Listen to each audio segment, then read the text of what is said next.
സ്നേഹമുള്ളവരെ, നമ്മുടെ lent 50 the journey യാത്രയുടെ 11ാം ദിനത്തിലേക്ക് സ്വാഗതം. ഇന്ന് മത്തായിയുടെ സുവിശേഷം 6-ാം അധ്യായം 19 മുതൽ 24 വരെയുള്ള വചനത്തിലൂടെ നിക്ഷേപങ്ങളെക്കുറിച്ചാണ് യേശു നമ്മളോട് സംസാരിക്കുന്നത്. തുടങ്ങുന്നതിന് മുമ്പ് ഒരു കൊച്ചു കഥ. ഒരിക്കൽ ഒരു വിദേശി ഇന്ത്യയിലെ ഒരു സന്യാസിയെ കാണാൻ വന്നു.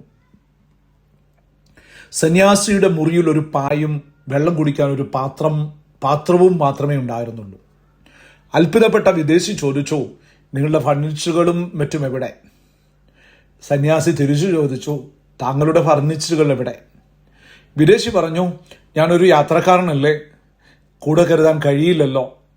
സന്യാസി ചിരിച്ചുകൊണ്ട് പറഞ്ഞു, ഞാനും ഒരു യാത്രക്കാരനാണ്, ഈ ലോകത്തിലൂടെ നിത്യതയിലേക്ക് പോകുന്ന ഒരു യാത്രക്കാരൻ.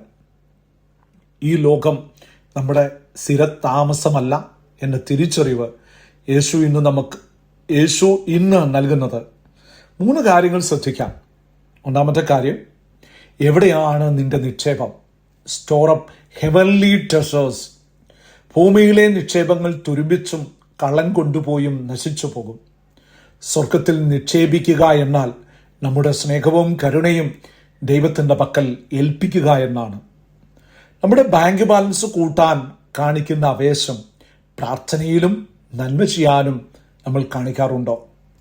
ഇന്ന് ആരെങ്കിലും നിങ്ങളെ വേദനിപ്പിച്ചാൽ അവർക്ക് വേണ്ടി ഒന്ന് പ്രാർത്ഥിച്ചു നോക്കൂ. അതൊരു സ്വർഗീയ നിക്ഷേപമാണ്. രണ്ടാമത്തെ കാര്യം, കണ്ണ് എന്ന വിളക്ക്, the lamp off the body. കണ്ണ് നല്ലതല്ലെങ്കിൽ ശരീരം മുഴുവൻ ഇരുട്ടിലാകും. നമ്മൾ ലോകത്തെ നോക്കുന്ന രീതി ശരിയല്ലെങ്കിൽ നമ്മുടെ ജീവിതം മൊത്തം മോശമാകും. കുറ്റങ്ങൾ മാത്രം കാണുന്ന കണ്ണാണോ അതോ നന്മ കാണുന്ന കണ്ണാണോ നമുക്കുള്ളത്? ഇന്ന് ആരുടെയെങ്കിലും തെറ്റുകൾ കാണുമ്പോൾ അവരെ വിധിക്കുന്നതിന് പകരം അവരുടെ ഉള്ളിലെ ഒരു നല്ല ഗുണം കണ്ടെത്താൻ ശ്രമിക്കാം. നമ്മുടെ കാഴ്ച മാറുമ്പോൾ ലോകം മാറും. മൂന്നാമത്തെ കാര്യം, 2 യജമാനന്മാരില്ല. Choose your master. ദൈവത്തെയും മാമോനെയും ഒരുപോലെ സേവിക്കാൻ കഴിയില്ല.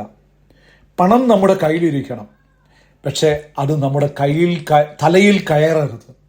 പണം നമ്മെ ഭരിക്കുകയല്ല, നമ്മൾ പണത്തെ നല്ല കാര്യങ്ങൾക്കായി ഉപയോഗിക്കുകയാണ് വേണ്ടത്.